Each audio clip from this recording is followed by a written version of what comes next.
ֆերմայում։ Եվ կբացեմ հակագծերը, թե ինչ է նշանակում ցանցային ֆերմայում։ Տեսեք, ինչ պատկեր ունենք,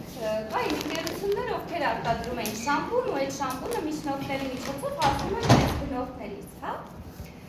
Վերավաճառողները գնում էին պահեստից առնում էին, մեծ վերավաճառողներից առնում էին ընդհանրեն փոքր վերավաճառողները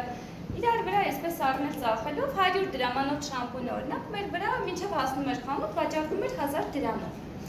Դա ավանդական բիզնեսի տեսանկյունից։ Իսկ ինչ հեղափոխություն արեցին ցանցային բիզնեսով զբաղվող ընկերությունները, այդ արանքում գտնվող մարդկանց դուրս հանեցին։ Այսինքն ցանցային ընկերությունը միանգամից կապ հաստատեց գնորդի հետ, այսինքն ինձ հետ, ձեզ հետ, հա։ Էլ այստեղ չկան միջնորդներ, վերավաճառողներ, մանրումեծ վերավաճառողներ, ապրանքներ կեղծողներ, գինը թանկացնողներ, այդ փուլը անցել է։ Ֆիրմաները, ովքեր զբաղվում են ցանցային բիզնեսով, տվյալ ֆիրմաների ապրանքները չեն կեղծվում, որովհետև ապրանքը միանգամից գործարանից դուրս է գալիս, հասնում է սպառողին, մեզ։ Գիններ չի ավելանում, որովհետև այստեղ ենթադրենք 600 դրամանոց շամպուն է, իր ինքնարժեքը այդքան է, մենք այդքանով էլ գնում ենք 600 դրամով, ոչ թե այն 100 դրամանոց շամպունը, որը մենք գնում ենք ենթադրենք 1000 կամ 1500 դրամով։ Ցանցային բիզնեսով զբաղվող ընկերությունը, նաև Ֆաբերլիկ ընկերությունը, այդ մասին խոսվեց, շատ խոսվեց։ Տեսեք, ինչը առաջարկում է ցանցային բիզնեսով զբաղվող ընկերությունը, հա։ Առաջարկում է եկամտի տեսակ, այսինքն մենք ինչ կարող ենք անել այս բիզնեսում։ Ես որպես գնորդ ունեցա կաբինետ ընկերությունում, անում եմ ինձ համար գնումներ, ինչու եմ անում, որովհետև ես լողանում եմ, իմ ընտանիքը լողանում է, ձեռքերը լվանում, տուն ենք մաքրում, հյուր ենք գնում, հա, հագնվում ենք։ Իմ բլուզը այսօր Ֆաբերլիկից է, մանյան ամբողջովին է Ֆաբերլիկից, հա, Ֆաբերլիկում հագնված, որովհետև մենք բոլորս մարդիկ ենք և մեզ պետք է լողանալ, ամեն չէ պետք է, հա, իսկ դրա համար մեզ պետք է ֆիրմայի արտադրած պրոդուկտը գնել, մեր օգտագործման համար։ Եվ ինչ է ասում ընկերությունը, ասում եմ, Արփինե ջան, քո առաջին եկամտի աղբյուրը դա քո զեղչն է, 20-ից 26% զեղչն է։ Եթե դու սկսես այս հնարավորության մասին պատմել մարդկանց 5 հոգու օրինակով, հա, եկեք տեսնենք։ Ես եմ հրավիրել եմ 5 հոգի մարդ, հա, պատմել եմ, ընդհանրապես պատմել եմ, որովհետև այդ պատմելը գեներով, բոլոր խողովակներով մեր մեջ կա։ Մենք առանց պատմելու չենք կարող։ Դա բոլորս գիտենք։ Բժշկի ենք գնում, գալիս ենք, պատմում ենք, խանութ ենք գնում, գալիս ենք, պատմում ենք, թատրոն ենք գնում, ներկայացում ենք տանում, գալիս ենք, խորհուրդ ենք տալիս։ Այսինքն մենք մի փոքր գովազդ ենք անում, տվյալ պրոդուկտի, տվյալ մասնագետի, տվյալ հաստատության գովազդ։ Պատմում ենք։ Ես երբ որ գրանցվեցի ֆիրմայում, ունեցա կաբինետ, ես սկսեցի 5 հոգու պատմել։ Բակա այսպիսի հնարավորություն, դուք կարող եք դառնալ գնորդ, կարող եք միաժամանակ նաև ձեր բիզնեսը հիմնել ընկերության հետ, հա, գումար վաստակել տնից։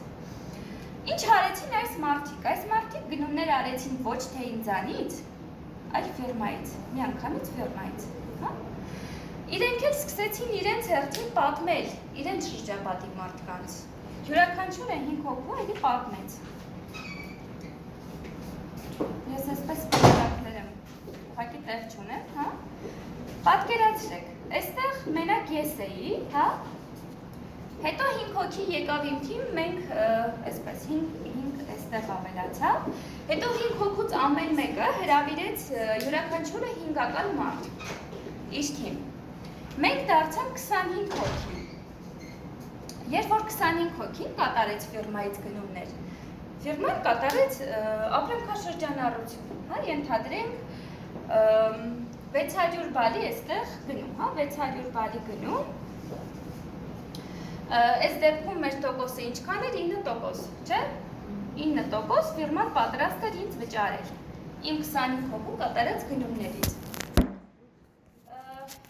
և 25 հոգուց յուրաքանչյուրը էլի 5-ական մարդ է հրավիրում,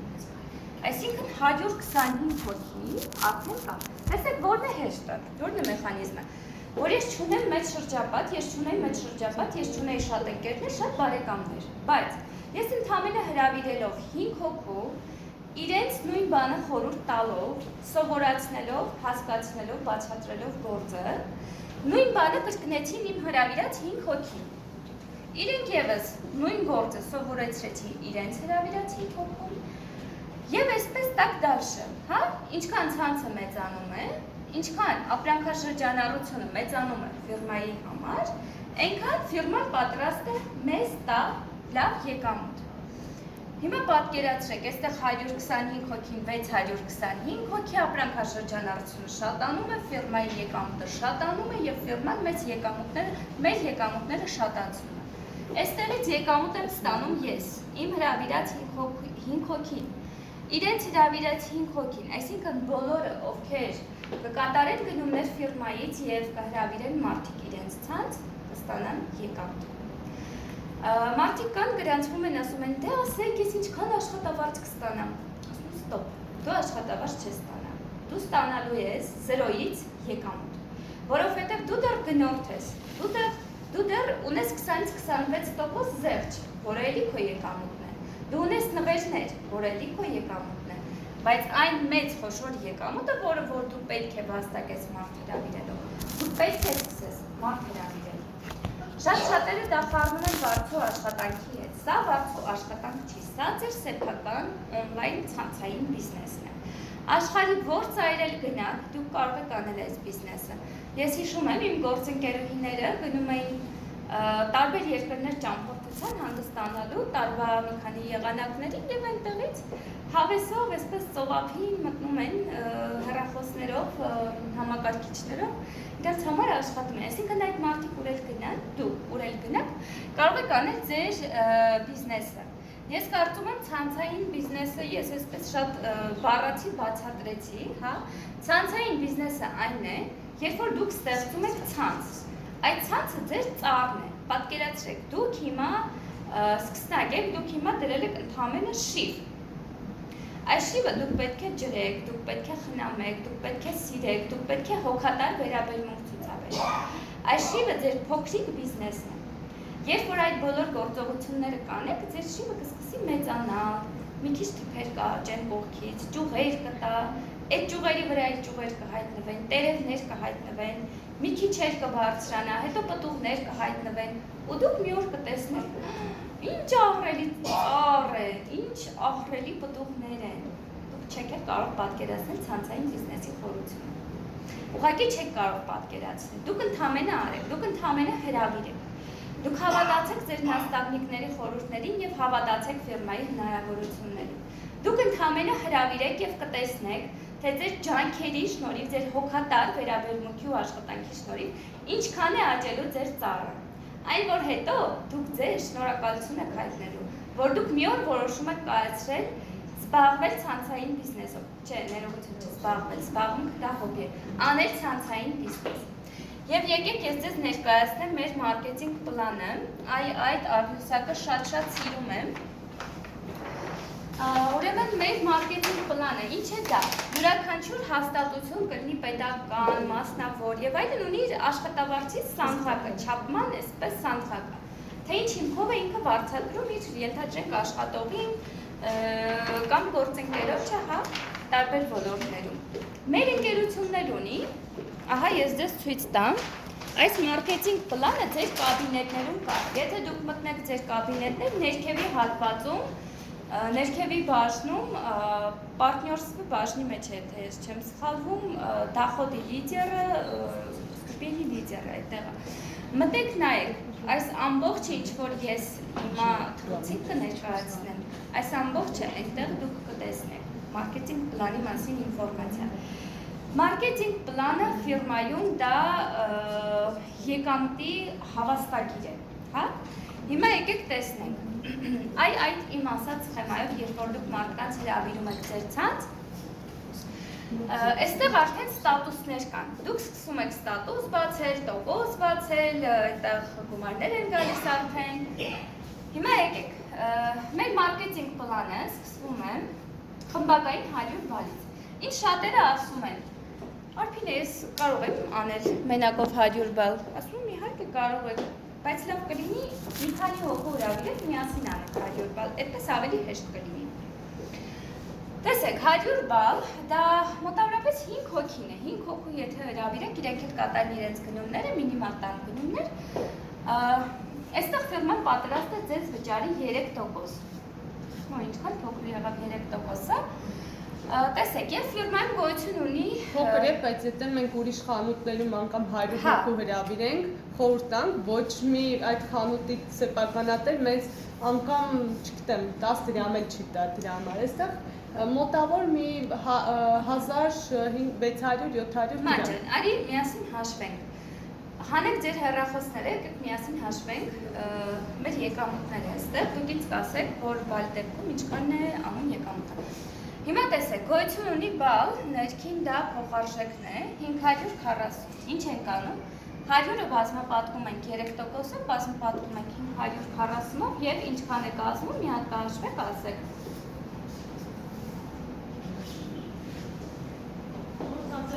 Հանեք, ձեր հեռախոսները հանեք 1620 դրամ։ Հիմա բոլորդ կասեք, այս ինչ ցածր չի բա։ Եկեք հաշվի առնենք մի բան։ Երբ որ ես մտա այս բիզնես, ես ստացել եմ առաջին անգամ 2000 դրամ եկամուտ, դուք պատկերացնում եք։ Այդ ժամանակ ես վարձու աշխատող էի եւ իմ աշխատավարձը կազմում էր 50000, 60000, 70000 լավագույն դեպքում։ Եվ ես ստացել եմ իմ առաջին 2000 դրամը, ու այնքան եմ ուրախացել, այնքան չափ ու սահման չկա։ Ինչի եմ ես ուրախացել։ Որովհետև ես հասկացա, որ այստեղ կա գումար աշխատելու մեխանիզմ։ Եթե ես հրավիրել եմ 5 հոգի, 5 հոգուց ամեն մեկը կատարել է իր տան գնումները եւ ֆիրման ինձ տվել է իմ փոքրիկ 2000 դրամը, ուրեմն այդ 2000 դրամի կողքը կավելանան զրոներ, եթե իմ 5 հոգին շատանա։ Եվ այդպես էլ եղավ։ Հիմա եկեք վերադառնանք մարքեթինգ պլանին։ Հաջորդ մեր ստատուսը ավագ կոնսուլտանտի ստատուսն է 200 բալ, այստեղ արդեն ընկերությունը պատրաստ է ձեզ վճարի 6% ձեր թիմային ապրանքաշրջանառության։ Խնդրեմ սա էլ հաշվեք, ասեք ինչքան է անում։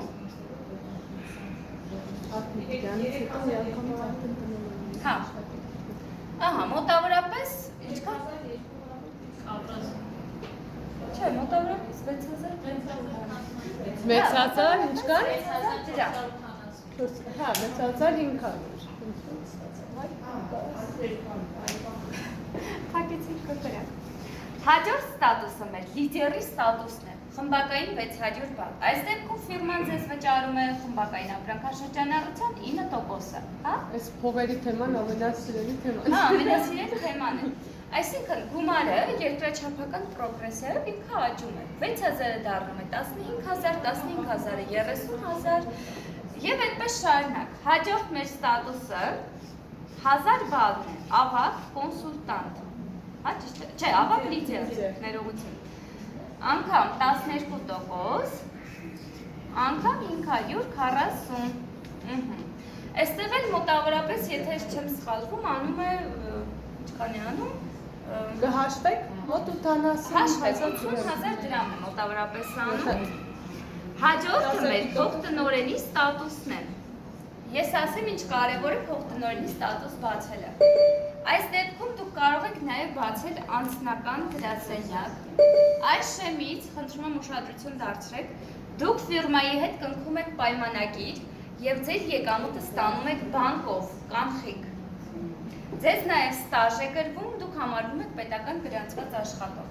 Իսկ մինչև 1500 բալը ձեր եկամուտը նստում է ձեր անձնական էջի եւ ծավալային զերծ է դա կոչվում, դա ձեր կատարած գնումներից 65%-ով դուրս է գալիս, հա, ամեն անգամ երբ որ դուք կատարում եք ընկերություններ։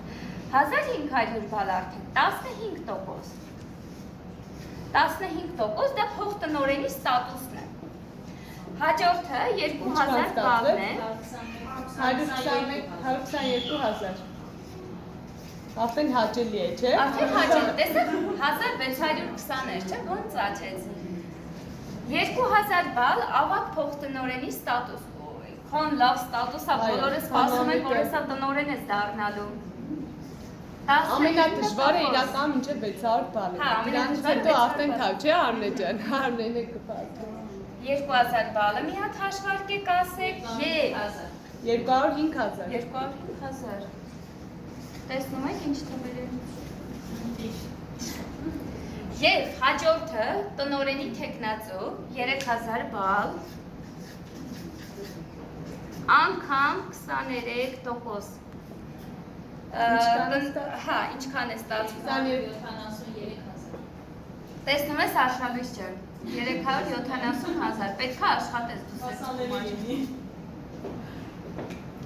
Հիմա տեսակ ինչ հետաքրքիր զարգացման մարքեթինգ պլան գոյություն ունի, որը որ մեզ հնարավորություն է տալիս աշխատել ազատ գրաֆիկով, աշխատել տնից, չունենալ տնօրեն, լինել սեփական ժամանակի եւ սեփական գործողությունների տերը, դուք ինքներդ եք որոշում քանի ժամ աշխատել, ում հետ աշխատել եւ ոնց աշխատել, հա, արդեն նշվել են։ Սա մեր մարքեթինգ պլանն է։ Իհարկե տնօրենի ստատուսից հետո էլի նոր սկսվում է ամեն ինչ իրականում սկսում է տնօրենի ստատուսը։ Որովհետեւ, ահա, եկեք բոնուսներից ես խոսեմ, ամեն ինչ սկսվում Սա է։ տեսեք աճող եկամուտներ, աղջիկներ, ինչի մասին ես խոսում եմ, հա, այսինքն ցանցային բիզնեսը ընտրեցին իր համար, որ ինքը աճելու միտում ուներ, ուզում է 2 ամիս հետո վաստակել գալ։ Իմ աշխատանքի արդյունքով, որը ես վարձու աշխատողի դեպքում չէի կարող։ Այսինքն, երբ որ ես ինքս լավ աշխատում էի, վատ է աշխատում, ստանում էի ընդհանրեն կեսքանել եւ վերջ։ Իսկ այս պարագայում աճելու միտում ուներ, բայց դրա այդ մեկտեղ հիմա արդեն կներկայացնի նաեւ բոնուսները։ Դեպքն Հա, թերթի մանջան եւ մի հավելում անել, չեմ ուզում խորանամ այդ ինֆորմացիայի մեջ, հետո դուք դա կուսումնասիրեք։ Տնօրենի ստատուսից հետո ձեր առաջ բացվում է пассив եկամտի, пассив թոշակի դաշտը։ Այսինքն դուք աճեցվում եք ձեր անվան տակ ճյուղեր, տնօրինական ճյուղեր, հետո այդ ճյուղերի վրա ոչինչ չեք անում եւ այդ ճյուղերը ձեզ բերում են լավ եկամուտ։ Ասենք մի հատ վարձով տուն ոնց որ տված ունեք, ամսական 100,000, 80,000, 150,000, 250,000, դուք այդ ճյուղի վրա ոչինչ չեք անում, նստել եք ձեզ համար, ձեր կողքի ճյուղերի վրա եք աշխատում, բայց դա ձեզ ասենք 250,000 դրամ կողքից գալիս է։ Դա կոչվում է пассив թոշակ։ Հետո մենք միասին դա կուսումնասիրենք, լավ։ Հիմա եկեք տեսնենք ինչպիսի բոնուսներ նաև ունի ընկերությունը։ Ընկերությունը բացի մարքեթինգ պլանից մեզ տալիս է նվիրում է նաև բոնուսներ։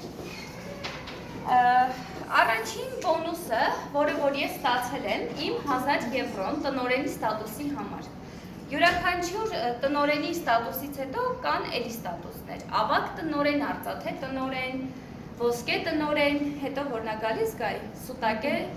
ռուբին, ռուբինե տնօրեն, հետո ադամանդե տնօրեն եւ այդպես տակ դաշը փողերն էլ հետը տեսեք, ուրեմն ինչ է կատարվում։ Տնօրենի ստատուսի դեպքում, երբ որ դուք հաստատում եք ու կատալոգ ֆիրման ձեզ նվիրում է 1000 եվրո։ Դա ձեր բոնուսն է, չհաշված այն մարքեթինգ պլանով եկամուտը։ Ավագ տնօրենի դեպքում ֆիրման ձեզ նվիրում է 500 եվրո։ Արծաթե տնօրենի դեպքում 1500 եվրո։ Ոսկե տնօրենի դեպքում 2000 եվրո, եթե ես չեմ սխալվում։ Եվ այդպես շարունակ, հիմա դու դրամով ասա, մանջան, ես ուզում եմ մի հատ շատ լավ բոնուսից խոսեմ, մայրության բոնուս։ Ես ստանում եմ մայրության բոնուս ընկերության կողմից։ Մայրության բոնուսը ստանում են այն մարդիկ, ովքեր ֆիրմայում գտնվում են 1500 բալի մակարդակում, այսինքն փոխտնօրենից սկսած եւ ավելի վերևներ, հա։ Երբ որ դուք ունենում եք բալիկ, ձեր առաջին երեխայի համար ֆիրման ձեզ 1 տարվա կտրվածքով տալիս է 500 եվրո բոնուս, հա, 240,000։ Հա, պետությունը հաճախ չի տալիս ոչինչ։ Կանավետության ստացել է։ Հա, ես էլ եմ ստանում։ Իսկ երկրորդ եւ մնացած երեխաների դեպքում տալիս է դրա կրկնապատիկը 448,000 դրամ, 1 տարվա կտրվածքով։ Բայց պետության գումարից զատ, ճիշտ է։ Պետության գումարից զատ, հա, դա ֆաբերլիկն է տալիս։ Մենք ունենք շատ ու շատ բոնուսներ, ստաբիլության բոնուս, արագաճի բոնուս, այնտեղ եթե դուք մարքեթինգ պլանը ձեռք բերեք, դուք կարող եք ուսումնասիրել։ Իմ խորհուրդը ուղղակի ձեզ, մի լսեք կողքի մարդկանց կարծիքները, լսեք ինքներդ ձեր ներքին ձայնը, ձեր հաջողության ձայնը։ Կողքի մարդիկ միշտ սխալվում են։ Երբ որ ես մտա այս բիզնես, կողքի մարդիկ ինձ ասում են՝ «Դու սարի, հեսա քաշվելու ես, հեսա վաճառ կանես, փողերը տանուկ կտաս, դու չես կարող եւ այլ», որտեղ իրեն գաղափար չունեն։ Լավագույն խորհուրդը այն է, երբ որ դուք չեք լսում կողքի մարդկանց կարծիքները, անգամ տանեցիներին էլ չլսեք սկզբում, երբ որ նրանք ձեզ կփորձեն հետ պահել, որտեղ իրականում նրանք չգիտեն, թե ինչ հնարավորություն կա այստեղ։ Նորմալ է, որ իրենք այդպես են վերաբերվում, հա։ Հիմա եկեք խոսենք մեր սկզբնական վախերի մասին, այն որ նորեկը մտնում է այստեղ եւ ինքը վախենում է, որ չստացվի, որ ես չկարողանամ, կամ կողքի մարդիկ են խանգարում։ Հիմա եկեք այստեղ հրավիրենք մեր մյուս մանկավարժին, ով համես սուսիկ փուսիկ նստել է, Թանգամյան քնարիկին։ Ես մի շփոթում եմ